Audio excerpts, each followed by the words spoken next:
Hello students, welcome to Indus Rangers online classes. पिछले lecture में हमने यूजेस ऑफ डायमेंशन पे वर्क किया था। यूजेस ऑफ डायमेंशन दो तरीके का यूज होता है। होमोजेनिटी आप लोग जान चुके हो।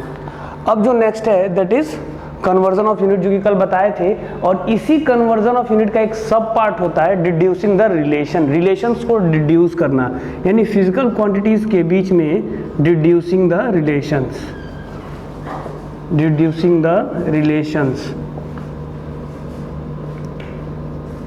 देखिए बहुत इंपॉर्टेंट पॉइंट ऑफ व्यू होता है और बहुत अच्छा भी लगता है, एक तरीके का मैथमेटिकल गेम लगता है इसको देखा जाए तो। इसका मतलब ये होता है कि एक फिजिकल क्वांटिटी का दूसरे फिजिकल क्वांटिटी के साथ एक्सपोनेंट में, पावर में क्या रिलेशन है, ये हम लोग निकालते हैं। तो जैसे एग्जांपल लेते हैं, मान लीजिए हम लोग को फॉर एग्जांपल सबसे बेसिक सा फॉर्मूला आप लोग को पता होगा, force is equal to mass into acceleration. तो ये तो आपको पता है। अब फॉर एग्जांपल मान लेते हैं कि हमारे सामने अचानक से हमसे आप बोलते हो कि सर फोर्स मास पे और एक्सेलरेशन पे डिपेंड करता है। हम बोलते हैं ठीक है, मास और एक्सेलरेशन पे डिपेंड करता है। तो भाई डिपेंड करता है तो पावर क्या होगा, इसका एक्सपोनेंट क्या होगा, स्क्वायर पे डिपेंड करता है कि क्यूब पे डिपेंड करता है कि अंडर रूट पे डिपेंड करता है। तो हम इसके लिए क्या करेंगे, डायमेंशन का टेक्निक यूज करेंगे। देखो बेटा ये बहुत बेसिक टेक्निक है और बहुत ज्यादा यूज किया जाता है इसको। तो हमें पता है कि फोर्स इज इक्वल टू, देखिए यहाँ पे हम एक पहले जो आप लोगों ने हमें डाटा दिया कि sir force is directly proportional to mass, force is directly proportional to acceleration. तो हमने बोला ठीक है दोनों को कंबाइन कर देते हैं, कंबाइन कर दिया और प्रोपोर्शनलिटी हटाएंगे तो कांस्टेंट के लगा दे रहे हैं और यहाँ पे एम ए। एक्चुअली बेटा फॉर्मूला तो यही था, न्यूटन जी ने जो फॉर्मूला दिया था, न्यूटन साहब ने, वो फॉर्मूला बेटा बिल्कुल यही था। हाँ के की वैल्यू 1 हो जाती है, ये भी एनसीईआरटी में है, आगे बताएंगे आप लोग को फोर्स वाले चैप्टर में। अब चलिए हमें ये नहीं पता है कि ये इसके एक्सपोनेंट का क्या होता है, तो इसके जगह अगर हम एक्सपोनेंट ए रख देते हैं और इसका बी, तो यहाँ पे देखिए ए और बी, यानी कि फोर्स बराबर के, एम का पावर ए और एक्सेलरेशन का पावर बी। अब हमें ए और बी का वैल्यू अगर पता चल जाए तो फिर हमारा प्रॉब्लम सॉल्व हो जाएगा, यानी हम जान जाएंगे फोर्स इज इक्वल टू क्या होता है। तो करना क्या है, अब इसे भी डायमेंशन में कन्वर्ट कर दीजिए और इसका भी डायमेंशन लिख दीजिए। डायमेंशन लिखना, डायमेंशन में कन्वर्ट करना है, यानी कि फंडामेंटल क्वांटिटी के एक्सपोनेंट में लिखना। तो देखिए क्यों हमने बोला डायमेंशन में, तुरंत दिमाग में आना चाहिए, एक्सपोनेंट का बात आता है तो ये फिजिक्स की एक ही टेक्निक है, फंडामेंटल क्वांटिटी, यानी कि एमएलटी के पावर या फिर एमएल, जितने भी सातों क्वांटिटीज होती हैं उनके एक्सपोनेंट में लिखना।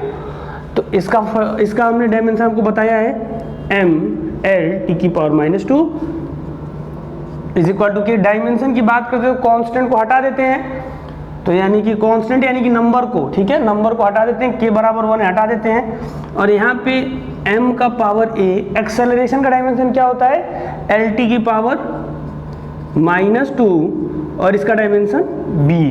अब देखिए बेटा मैथमेटिक्स का एक बहुत बड़ा रूल होता है, इज इक्वल टू के उस तरफ और इज इक्वल टू के इस तरफ जो भी क्वांटिटी होती हैं अगर सिमिलर हैं तो उनका पावर भी सेम होगा। तो हम देख रहे हैं कि इधर मास है, चलो इधर भी मास है, तो इसका पावर क्या, कुछ नहीं, पावर कुछ नहीं होता तो क्या होता है 1, ये क्या हो गया आपका 1, और यहाँ पे आपका क्या हो गया ये a, तो a इज इक्वल टू क्या ले लेंगे, इन दोनों का पावर सेम होना चाहिए। तो देखिए पहले तो इसको भी ठीक से लिख देते हैं, ये आपका एम एल टी की पावर -2 और ये b क्या होगा, इंटू होगा, इसमें भी इंटू होगा और इसके पावर में भी इंटू होगा। यहाँ पे m का पावर a, l का पावर b, t का पावर -2b, ये मेरे पास इक्वेशन हो गया। अब हम कंपेयर करते हैं कि इधर वाली क्वांटिटी और इधर वाली क्वांटिटी अगर सेम है तो एक्सपोनेंट भी क्या होना चाहिए, सेम होना चाहिए।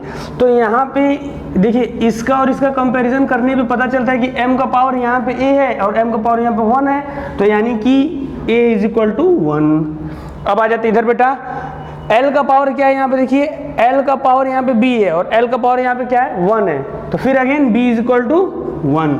और a और b दो ही चीज था, दोनों ही को ढूंढना था वैल्यू, तो हम लोग को t पे वर्क करने की कोई जरूरत नहीं है। वैसे t पे वर्क करेंगे तब भी देखिए यहाँ से -2b इज इक्वल टू, यहाँ पे -2b इज इक्वल टू -2 करेंगे तो फिर b इज इक्वल टू क्या जा रहा है 1।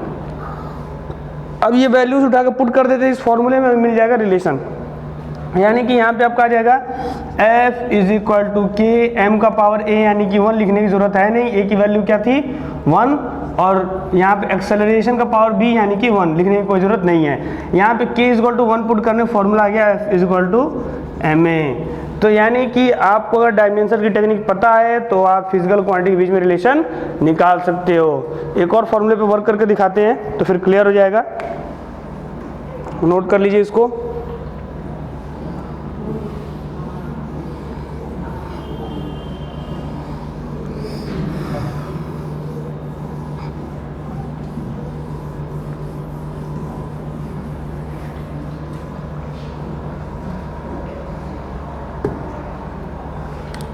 जैसे for example time period is directly proportional to length, यानी सिंपल पेंडुलम का जो टाइम पीरियड होता है वो लेंथ के डायरेक्टली प्रोपोर्शनल होता है, और फिर लेंथ का पावर a और फिर आपका ग्रेविटेशनल एक्सेलरेशन का पावर b, हमें इतना पता है, ठीक है।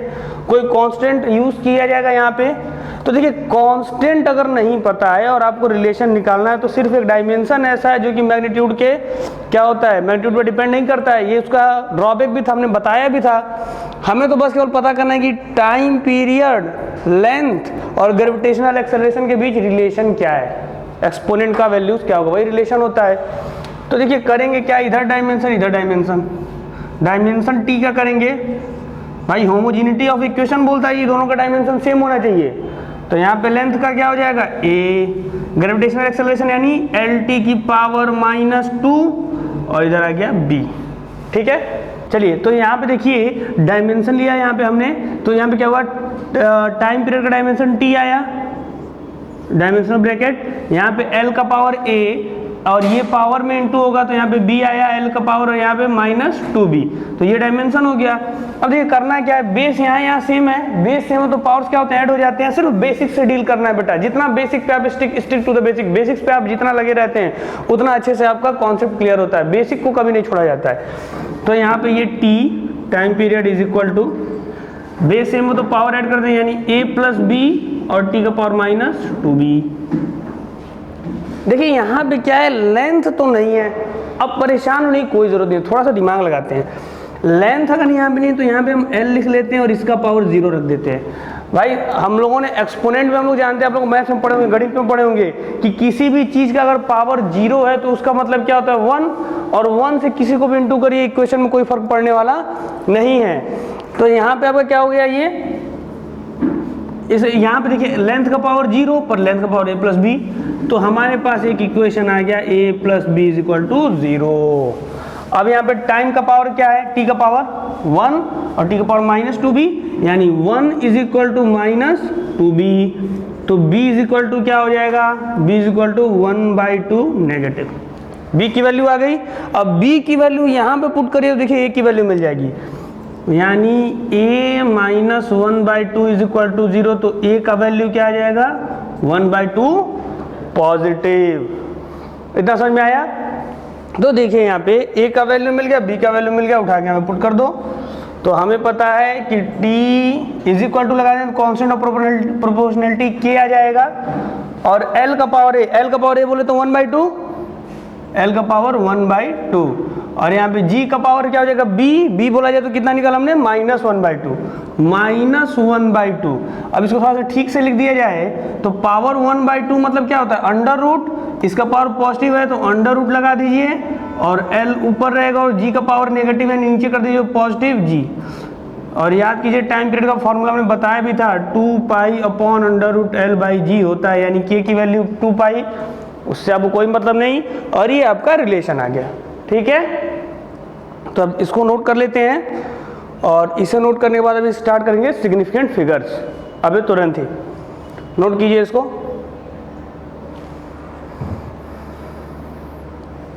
देखिए अब सिग्निफिकेंट फिगर्स क्या होते हैं। सिग्निफिकेंट फिगर्स की अगर बात की जाए, देखिए डायमेंशन यहाँ पे खत्म हो चुका है, डायमेंशन से कुछ क्वेश्चन के एक और वीडियो में हम डायमेंशन के कुछ बेसिक से लेकर टफ क्वेश्चन जितने भी होंगे आपके स्कूल लेवल के, एनसीईआरटी लेवल के, उनका एक्सप्लेनेशन हम अपलोड कर देंगे, वो भी आप देख लीजिएगा। और ये डायमेंशन की जितनी थ्योरी पे वर्क करते हैं वो चीज़ें अब खत्म हो चुकी हैं। अब देखिए हम लोग आते हैं आगे, सिग्निफिकेंट फिगर।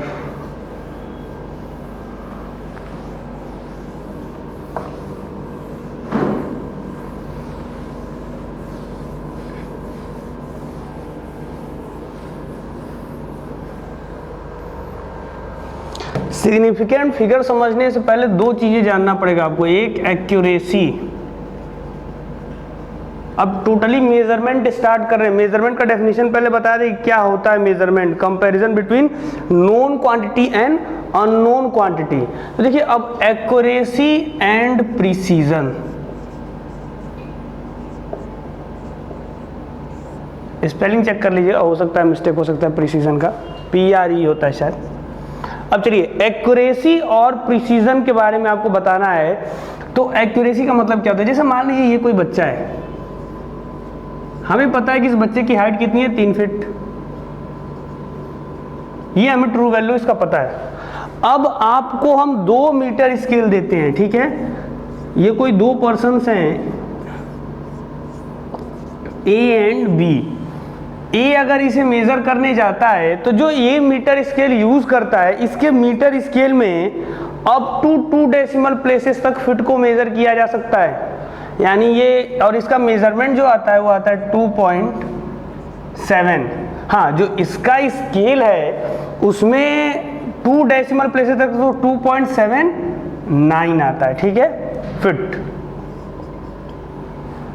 ए और बी जो मेजर करने जाता है तो ये डेसिमल प्लेस के एक ही प्लेस तक में, डेसिमल के एक ही प्लेस तक मेजर कर सकता है। इसका जो मेजरमेंट आता है 2.9 फीट आता है। तो देखिए एक्यूरेसी का मतलब होता है कि आप ट्रू वैल्यू के कितने पास तक अपना ऑब्जर्वेशन किए हो। तो ये जो आपका ऑब्जर्वेशन है वो ट्रू वैल्यू के पास है, तो ये ज़्यादा एक्यूरेट है। यानी कि इसके मेजरमेंट की, यानी बी का मेजरमेंट ए के मुकाबले ज़्यादा एक्यूरेट है। पर एक बात और, ए का मेजरमेंट बी के मुकाबले ज़्यादा प्रिसाइज है। यानी कि आपके मेजरिंग स्केल की गहराई कितनी है। फॉर एग्जाम्पल आप एक लाइन को मेजरमेंट करने जा रहे हो और आपके स्केल में सिर्फ सेंटीमीटर की रेखाएं, सेंटीमीटर के कॉलम्स हैं, तो आप इसको सेंटीमीटर में ही मेजर करते हो। पर क्या होगा अगर ये थोड़ा सा मिलीमीटर में, अगर इतना सेंटीमीटर है और इतना मिलीमीटर में निकला हो, तो क्या करोगे? मिलीमीटर की काउंटिंग तो आपके स्केल में है नहीं, यानी जाहिर सी बात है आप इसको नहीं काउंट कर पाओगे। तो ये जो आपका था, और इसकी जगह पे अगर आपको एक और स्केल दें जिसमें कि मिलीमीटर की भी काउंटिंग हो, तो ये जो मिलीमीटर और सेंटीमीटर के कंबाइन वाला जो ये दूसरा वाला स्केल है, ये ज़्यादा प्रिसाइज होगा बदले आपके स्केल के। तो एक्यूरेसी प्रिसीजन का मतलब ये होता है, सीधी सी बात, आप ट्रू वैल्यू के कितने पास हो वो होता है आपका एक्यूरेसी। और प्रिसीजन का मतलब आपके मेजरिंग स्केल की, मेजरिंग इंस्ट्रूमेंट की मेजरमेंट की गहराई कितनी है, उसको कहते हैं प्रिसीजन। अब आते हैं सिग्निफिकेंट फिगर में कि what is the significant figures.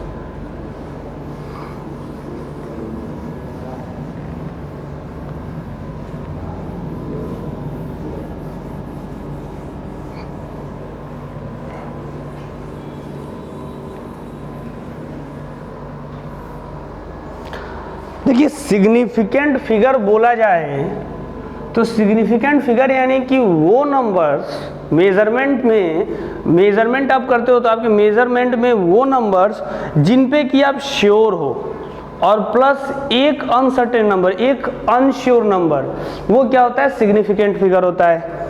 For example ये कोई लेंथ है, ये कोई लेंथ है, इसका लेंथ 7.4 सेंटीमीटर से 7.5 सेंटीमीटर के बीच में लाई कर रहा है। ये लेंथ 7.4 सेंटीमीटर 7.5 सेंटीमीटर के बीच में लाई कर रहा है। तो बेटा बात ये है कि सिग्निफिकेंट फिगर किसे कहेंगे? हमने क्या बोला?